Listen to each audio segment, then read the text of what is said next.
Let's see another method which is pretty much useful in circuit analysis. It is called nodal method. Let's try to understand this. So idea about this method is, if I know potential of all points in the circuit, I know current in all branches. Okay. So using this method, I try to find potential of all points. Okay. So let's see one example and understand this method. This is kind of more useful than loop method, because in this method we will have less variables as compared to loop method, as we will see.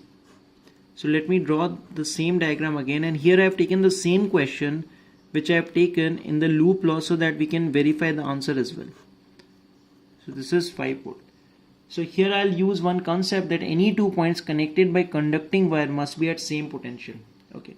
So any point I can start with 0. Let's say this point is 0. So if these two are connected with conducting wire, this must also be 0. Same logic, this will also be 0. Now from here I am moving from negative to positive terminal, so potential should increase, and it should increase by 5. So I am starting with 0 and it should increase by 5. That means this point potential must be 5. Okay. Now this point potential I don't know, so let's say that is x. But these two are connected by conducting wire, so this must also be x. Same logic, this must also be x. Now I am moving from positive to negative, so potential must decrease by 20. So here if it is x, at this point it must be x minus 20. So why here calculation will be easy? Because I just need to find x. If I can find the value of x, then my problem is solved, because it will be very simple. I know current in all branches if I know the value of x. So to calculate x, what you do is you take one junction, any junction. Let's say I take this junction. Okay. And let's say I equate the total outgoing current is equal to incoming current. Let's say total we have outgoing current I1, I2 and I3. So there is no incoming current. So therefore this outgoing current I1 plus I2 plus I3 must be equal to 0, because there is no incoming current. So this is nothing but using junction law. Okay. These directions I have just chosen randomly. Okay. So I have taken all the current outwards away from the junction. So there is no incoming current. Therefore sum of total outgoing current is equal to 0. Now let's try to write these I1, I2 and I3. So I1 is the current in this branch. So in this resistor, if we focus, what will be the potential difference? Potential difference will be x minus 20 divided by 20. So this is the potential difference, x minus 20 divided by its resistance. This is nothing but current I1.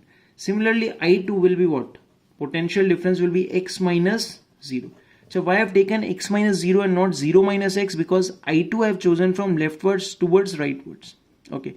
So I can say that current will be in the direction of decreasing potential. Okay. So therefore potential difference will be x minus 0 and not 0 minus x. So divide by its resistance, which is 20, plus current in this branch. So here what will be the potential difference across 10 ohms?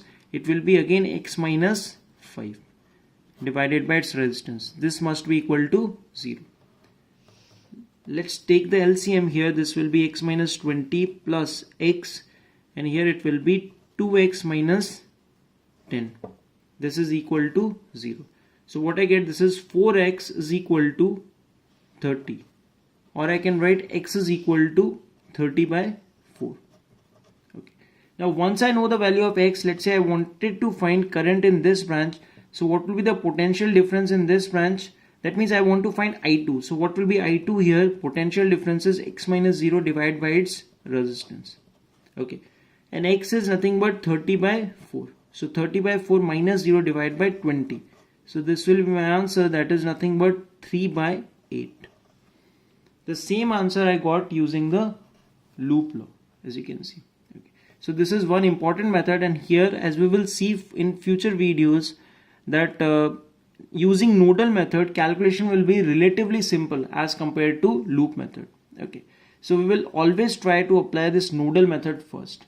Okay. And it has clear advantage over loop method, as we will see in advanced problems.